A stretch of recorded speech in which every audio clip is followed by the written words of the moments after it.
Okay, class, on the count of three, I want you to catch the biggest bubble you can. 1, 2, and welcome back, friends, to Things Teachers Really Say, where the coffee is room temperature, stories are about as real as my car payment, and well, the teachers are.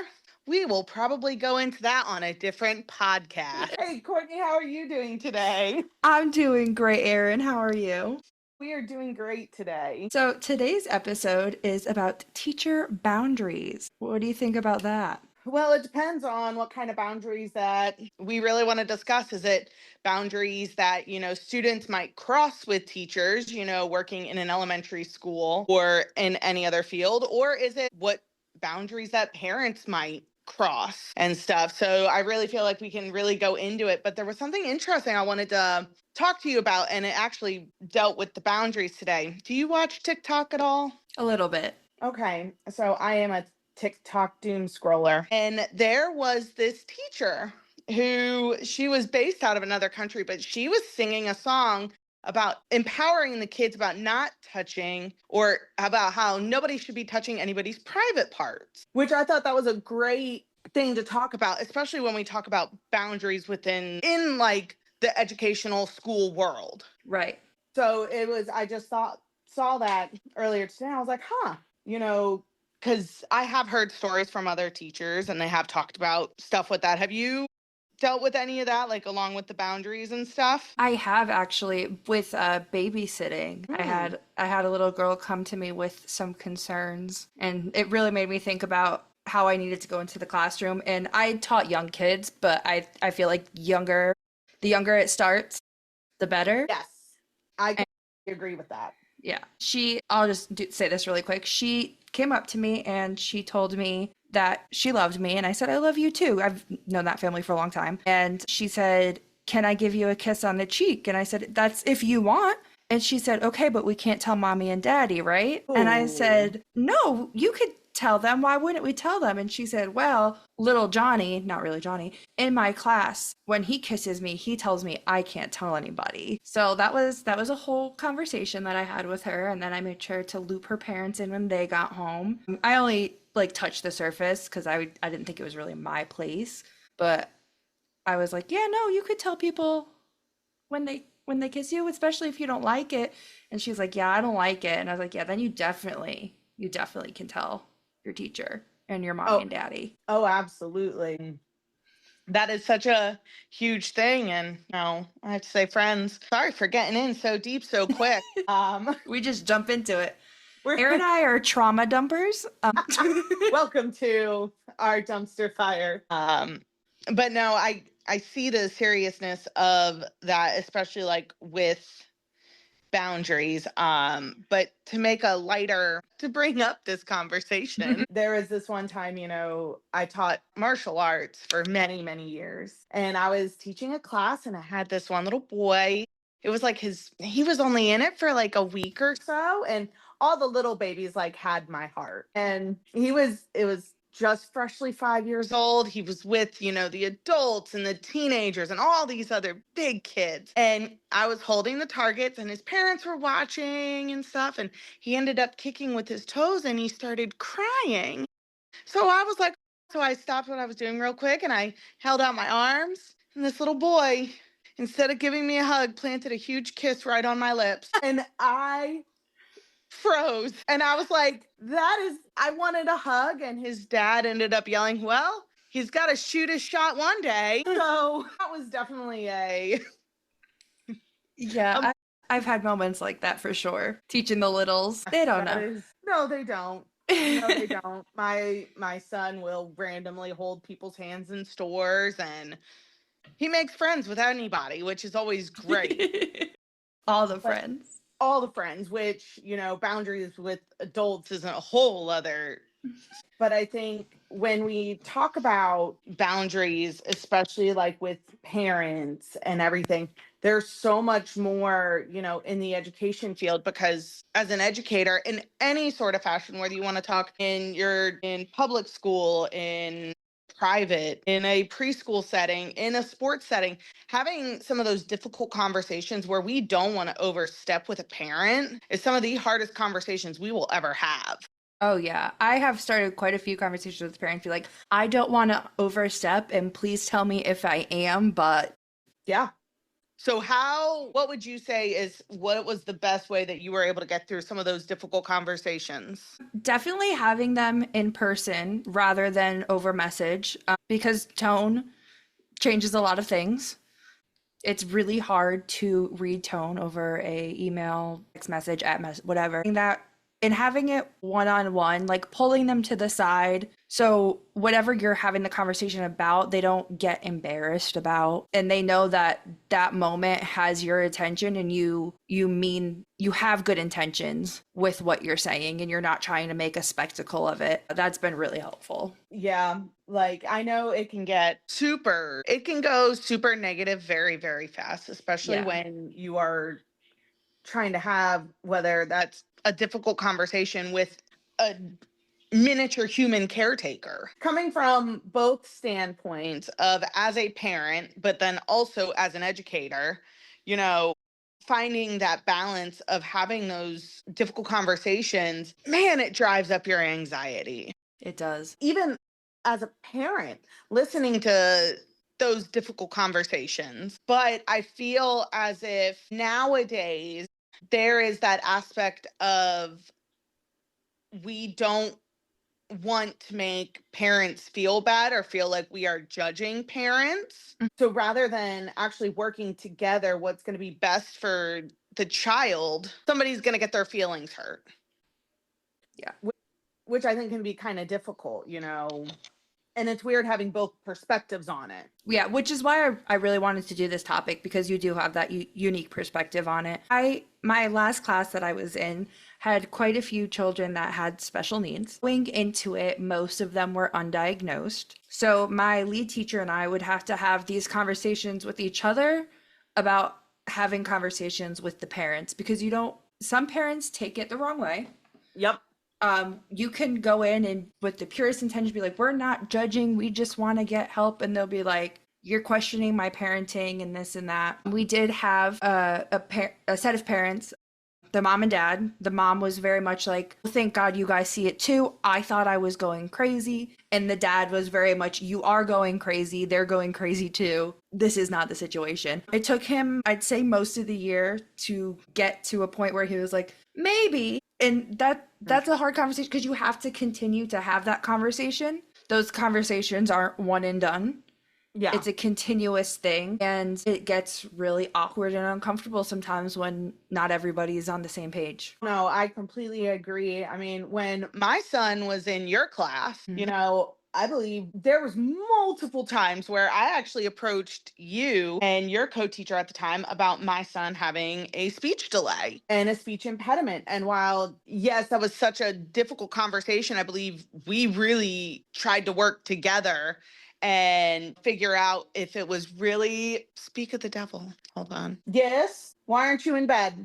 Get in bed. So I know that there was times where having from both perspectives of being a parent and an educator, there was times where my son was in your class and, I had actually approached you a couple times about my son possibly having a speech delay and a speech impediment, which, is incredibly difficult. But luckily, we had such good communication, whether that be because I hired you and I knew your communication style, but taking it out of the factor that we were friends and stuff, it was purely, we put our friendship aside and mainly focused on what that child or my son needed at that time, whether that be because he also faced some other adversities within that building. Right. Which That's another episode. Yes, but it really, I think if parents were able to, I don't want to say minimize some of those really deep personal judgmental feelings, then we could really put forth on what the child needs and how to Right. get them to where they're going to be. But it's also the flip side of it. If you have a really proactive parent and if the teachers don't want to do anything to help the situation, then you're at a loss. Which you experienced with my lead teacher at the time, because that woman was very much, it is what it is. We can't change it mindset. Yep. Um, this isn't our problem. And you were very much an advocate for your son. I will say that you were a very big advocate for him. You were wanting to get him, you didn't care what kind of help it was. You just needed to know what it was to get the Yeah. help, whatever it may be. And she was very much of the mindset of, oh my God, he's only 2. Like, he's not supposed to be speaking full sentences yet. And it's like, right, but she's clearly seeing something. And I think that's where, having that educational, being around so many kids for so long, there's what's like that's considered like normal, that Right. normalcy range. But yeah, being an advocate for son is always my top priority. Well, yes, I did ruffle some feathers in that school, but I don't regret it at all. Right. Because in the end, my son got what he needed and he was able and has made huge stride. And sorry, he just jumped up on the mantle. Not my son, my cat. We made huge strides with that. And yes, was I correct that my son had a speech impediment and a delay? Yes, I was. Let me just state that I am stubborn, but I was correct on that. Right. So I do want to talk about boundaries in the classroom, like Ooh. you and your students, because I always had it in my head that I needed to be the safe person all the time. Yeah. That was always my goal, which I proudly accomplished. But it's hard when the kids only see you as the safe person or the comfort person. I had 2 other teachers in the room with me, my lead teacher and another co-teacher, and 18 students. So imagine the stress when they all only want you when something Yep. goes wrong. So then it would be having to have that boundary of, listen, these other teachers, they're safe, they're good. And obviously, like, in moments of duress, if they needed me, but the school that I was at, we did small groups, and it was 6 kids to 1 teacher, and we would change every 2 months who was in what group. And I had a couple of girls, mostly, that did not want other teachers. They only wanted me, and so they Yeah. wouldn't want to go with their group to do their group activity. And it would have been so easy for me, like, oh my God, just give them to me, I'll give you one of mine, easy switch, no problem. But I think it was important for me to be like, hey, go do your activity, I'm gonna go do my activity with my group, and then Mm-hmm. when we're done, we'll play. We Yeah. could play together then. Yeah. And because there were a few times, where you're just having one of those days where you're like, no, just switch them out. Take one of mine, I'll take her. It's fine. But I think it's also important to still have that boundary occasionally and be like, you are going to be okay. You are Yeah. going to be okay for this 15-minute group activity.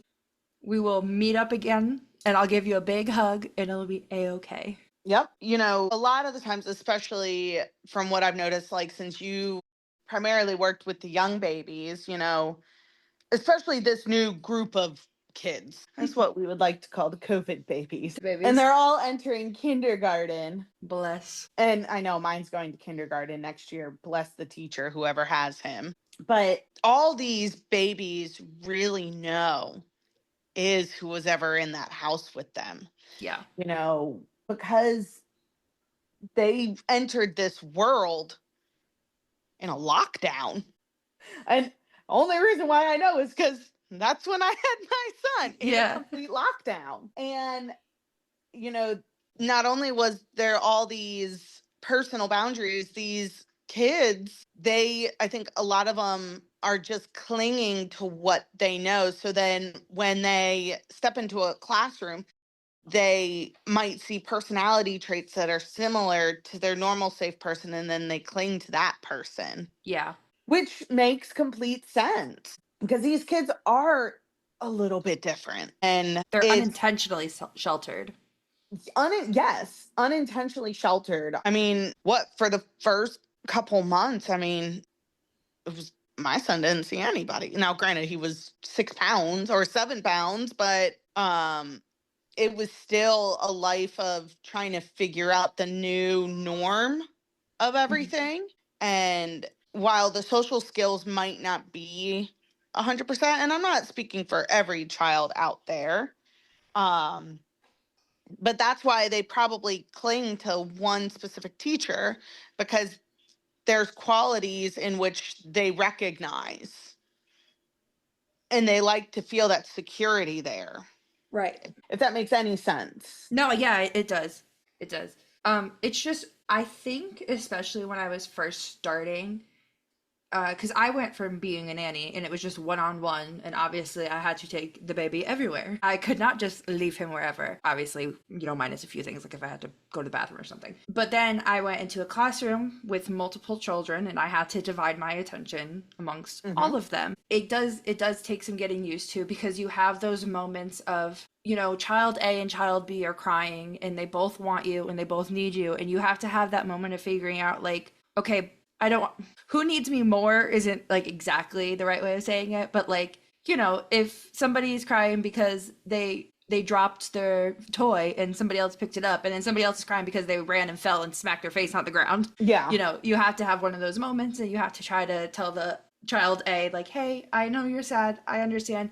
You could either wait for me to be all done with this friend and helping them, or you can go and find one of the other teachers and they can help you. Yep. And I think that's also an important boundary to have, like teaching the kids, like, hey, sometimes we have to help friends that need it a little bit more first. Yep. Like, there was the one teacher when I was a kindergarten TA, and the lead teacher, she was, one of the best teachers I will ever know. She had this great thing where at first it was 3 before me. If you have a simple problem, and it was really to start creating boundaries. But if you had like a simple issue, you would go to 2 friends before you went to the teacher. Then, if the teacher was talking to another adult, you would actually the child would take their hand and try and put it on the teacher's shoulder to let them know, hey, I'm here and I'm going to wait, which provides such a great boundary. Yeah. For not only the teacher, but the kids. But we did have to refine that rule really quick, because I remember we were outside on the playground and, I had a kid come put their hand on my shoulder, and I was having a conversation with another teacher real quick. And then I was like, okay, well, is everything okay? And they were like, no, this little girl over here is throwing up. And we're like, okay. So then that rule changed from, if it's an emergency, right, then please interrupt us. Bless. They tried. They tried, which is all. And I think that's where boundaries really start, with just trying. I think a lot of people forget that these miniature humans are still learning how to be human. Yeah.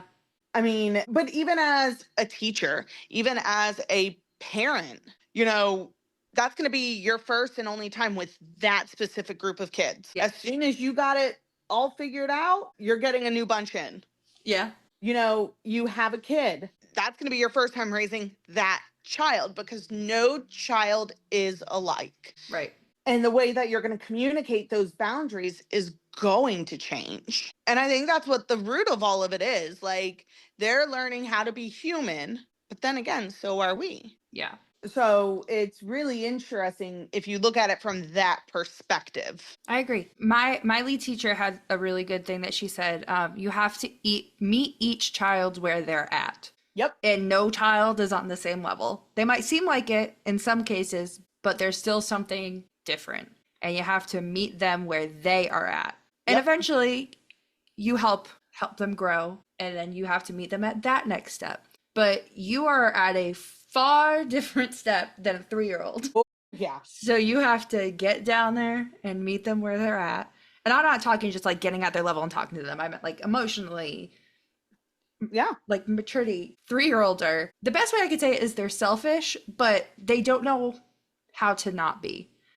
They're still figuring it out. They have words, but they don't have all of the words. They don't know how to regulate their emotions yet. So they're still very much figuring it out at 3. So that was a big thing that we had to teach our kids, was to come up to us when we're having a conversation with an adult and they'd be like, Miss Courtney, Miss Courtney, Miss Courtney. And it's like, okay, well, let's start with excuse me. So you know that I hear you, but I can either ask you to wait 1 second, or I can ask the teacher to wait 1 second. But if you say, excuse me, I know you're there and I know you need me, but I could also finish this other important conversation. Because usually if I'm talking to an adult, it's an important conversation. Yes. Like, but you know, what I also found interesting with that is your boundaries on what you would like to instill on all these little people are gonna might be different than mine. When we talk about basic, like those boundaries, excuse me, and basically manners at that point, nobody is ever going to be on the exact same page. No. And I know, like, with when it comes down, like, one of the biggest things that I am trying to instill on my son with his boundaries is that he has recently discovered, his appendage. And we are learning that, we cannot, because I teach him the scientific name as it should be. Right. Yeah, I agree. But we are learning that boundary on when we should not say that. And, we were at my mother's house and, I was giving him a bath and then, got him out of the bath and wrapped him up in a towel and I went to change him. And then all of a sudden he dropped towel, ran up to his grim and said, penis. And I was like, not the appropriate, like, no, we don't ever do that. Right. Like, no. We're not flashing. We're not flashing. We're not going down that route. Unlike some adults I know, but Another podcast. but I mean, it's instilling those basic boundaries, which brings me back to that TikTok of that teacher of teaching her students that they're their private parts and nobody should ever touch them. And if somebody does, then they should tell their moms, their dads, their teachers, and empowering, these huge boundaries with these kids. It's definitely interesting coming from both perspectives now that I'm like really thinking about it. Yeah. When with 2 3-year-olds, 2 and 3-year-olds, some of them are still in diapers. And so we have to change diapers and obviously touch their private parts. And so that's a conversation that we have to have with them as well as, if I'm wiping you, that's an okay touch. Yeah. But only if it's a teacher or a family member. Yeah. Like, you can't come in and have your friend wipe your butt. That's not okay. No. And there were a few times where we would have kids that would say, I don't like it when somebody is in here and sees my vagina or my penis when I'm being changed. And it's like, cool, we'll make sure you're the only one in here. Yep. And I always made sure to let mom and dad know, like, hey, they had this conversation with me. I just want you to know that we're taking it serious. And they will be the only one in the bathroom during changes or during potty time. Every time the parents appreciated that. But it was also, sometimes it was like, oh, I had no idea that they didn't like that. Like, we'll make sure that their siblings are in the room during changes too. And I'm like, great. Now this kid just established a boundary. Which is so great when children do. Like, I was luckily, when I stepped into the preschool, it was a rare occurrence with what my position was to go and change children's diapers because honestly, it was not my favorite thing to do.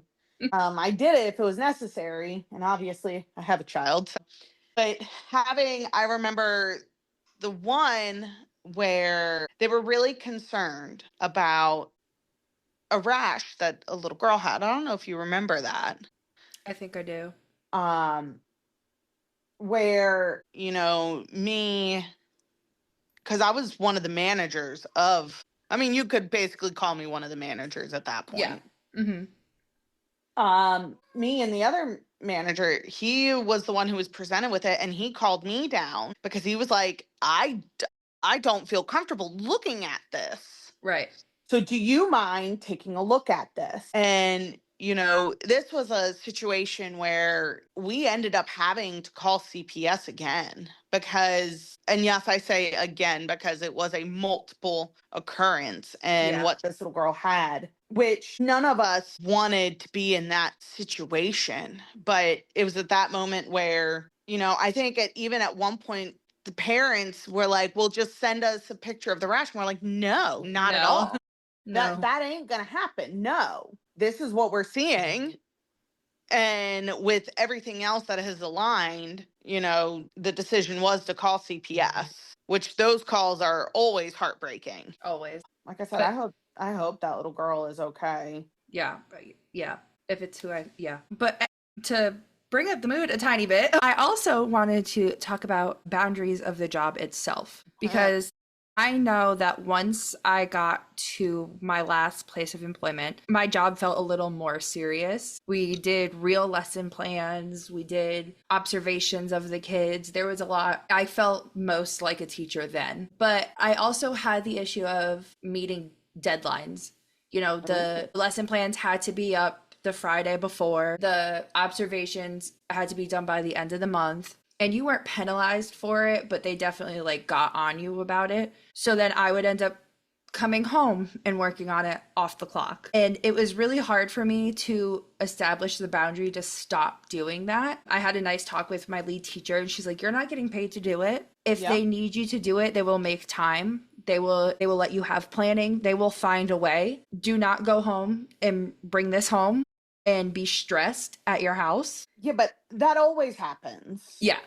But I understood what she was talking about, because she, I'm doing a couple hours of work and not getting paid for it. It's one thing to go home and be stressed from the job, but to bring work home actually and have to do it. Mm-hmm. I understood what it did take me, I think my last couple of months there is when I finally was like, yeah, I can't do this. It's cutting into my personal life. It's cutting into my personal time. Did you find I feel like being a teacher is one of those jobs where it's so easy to be like, I could just do it at home. I could finish this up at home. Yeah, absolutely. There were so many instances of it's just easier to just do it at home, where you don't have any of the distractions of, there was one day where we started out 20 kids. It was kindergarten, 20. Mm-hmm. Two went home by maybe 8:30, 9 o'clock, because they threw up and had diarrhea. Then by 9:30, the teacher was feeling off. Guess what? She went home. By about maybe noon, it was me and 3 other kids left. Nothing got done that first half of the day. Yeah. Because of the fact that there was apparently rotavirus going around, which and so stuff had to be done at home, or it was when there was a lice outbreak, or just thinking about it makes my head itch. Same. But there's always going to be those instances of, it can just be done at home, because it doesn't just happen in a school setting. People don't take into account as sports educators on how much stuff we really do at home. When I was working as a kindergarten TA, I was also teaching martial arts. I had 2 full-time jobs. The amount of stuff that I would do at night, because I would run a summer camp, I ran the counselor team, I helped run the demo team, I helped run the office. Most of the time, all my work had to come home, which it wasn't until I finally said, you know what, my mental health is a lot more important. And that didn't come until I worked elementary school fundraising in Florida. You have those people that run into schools where they are you think that they are running on crack and caffeine and they are raising money for your school. That was me with a microphone in Tampa, Florida. And granted, I was great at it. It was a fun job, but how a typical day would look like. Now, I was salaried, okay? That plays into an effect because I didn't get paid overtime. Right. But we would get to the school before all the teachers. So we would get to the school sometimes, 6:30, 7 o'clock in the morning, depending on what time the school started. Most of the time, before the teachers even got there, we would have coffee there. We would either have a waffle bar or something there for the teachers. Then, for the first part in the morning, we had to update a little bit of stuff, have a meeting with the principal, and then we would go to every single solitary classroom in that school. Typically, it was a K through 5. On a fun occasion, it was a pre-K through 8th grade school. So all day we in classrooms updating how their class was doing in the fundraiser. But then you're probably wondering, when did she have time to figure out all the updates for each classroom? When I wasn't going to Disney World every other, well, I went to Disney World every weekend when I lived there, but it was every night. Me and one of my old best friends, her and I, we would a lot of times just sit together and we would get all these numbers done. And then that doesn't even account for, the days where the actual event would take place, and we're getting to these schools sometimes by 5:30 in the morning, and we're not leaving until about maybe 4 or 5 p.m. So we're working well over 40 hours. Right. And we're salaried. So it's when your mental health really, that was when I really started to step back from an actual school standpoint. And it took a couple years to actually step back into a school, but it wasn't until like I was separated and I had to go back into the workforce that I actually stepped into a school again, because I needed that break, because it was hard Yeah. doing all that. Like, I went from working 2 hours a week jobs to then working a single job 50, 60 hours a week. So I get it. And eventually your brain says, nope, can't do it anymore.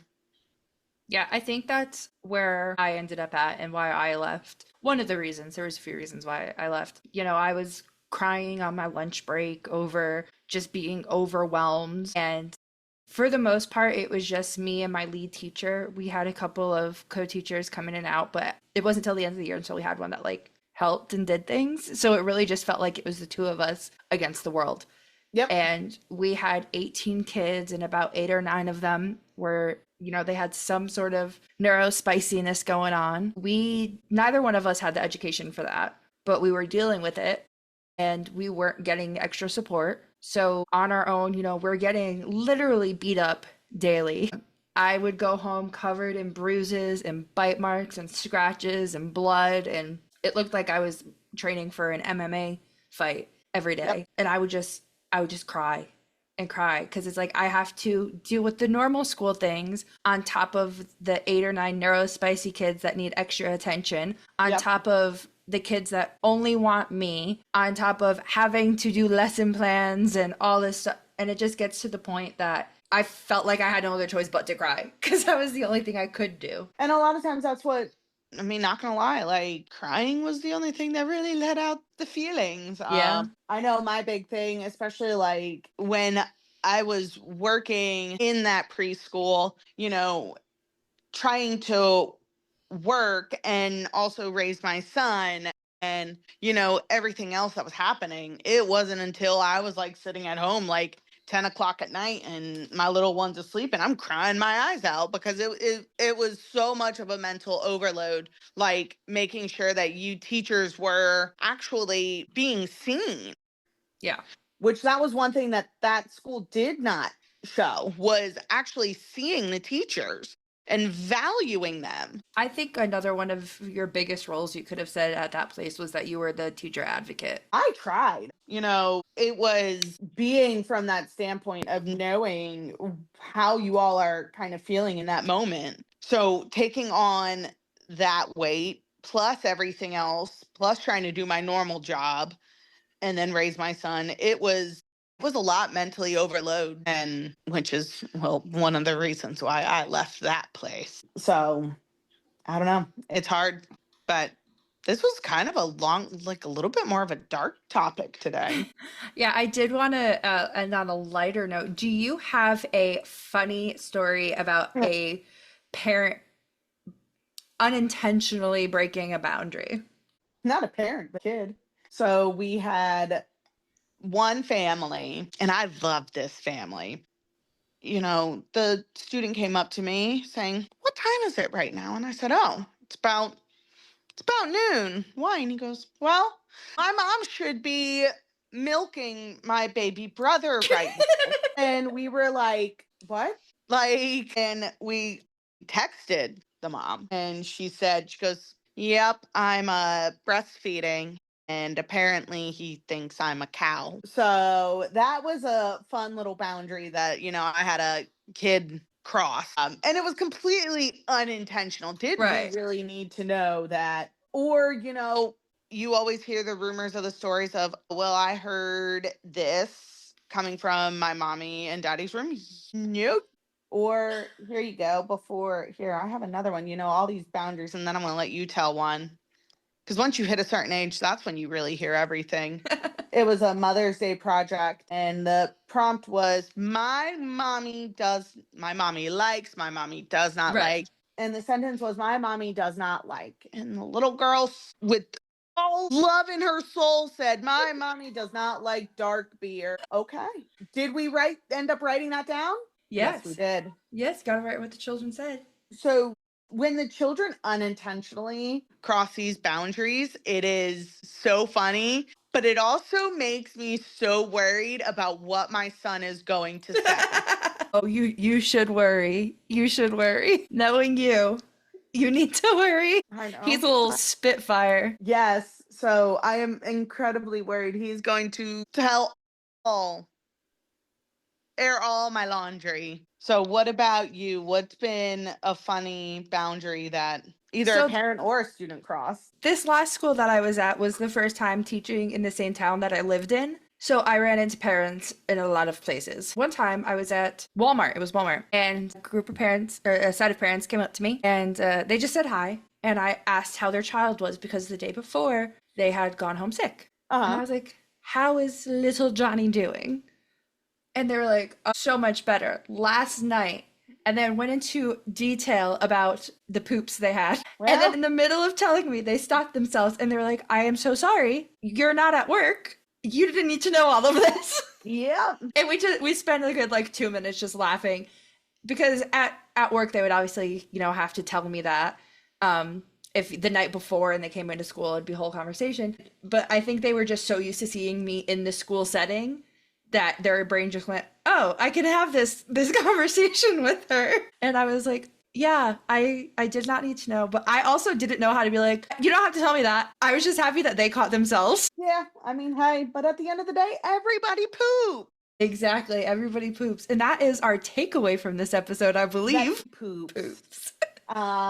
I mean, obviously, we don't have any quick questions from our followers because guess what? We don't really have any right now. We have 11 listeners. Oh, okay. So 11. please ask us some questions. You can DM us at Things Teachers Say Pod on Instagram. Things _teachers _say _pod on Instagram. And if you follow that Instagram, you will also see our other social medias because the handle is slightly different on all of them because the names were taken. Yep. And who knows, there might be another handle coming our way soon. But, before we sign off, I hope everyone has good poops tonight. And take it away, Courtney, because I don't know what to say from here other than good poops. Good poops. All right. I am Courtney, and that is my co-host, Erin. And this has been Things Teachers Say, the podcast.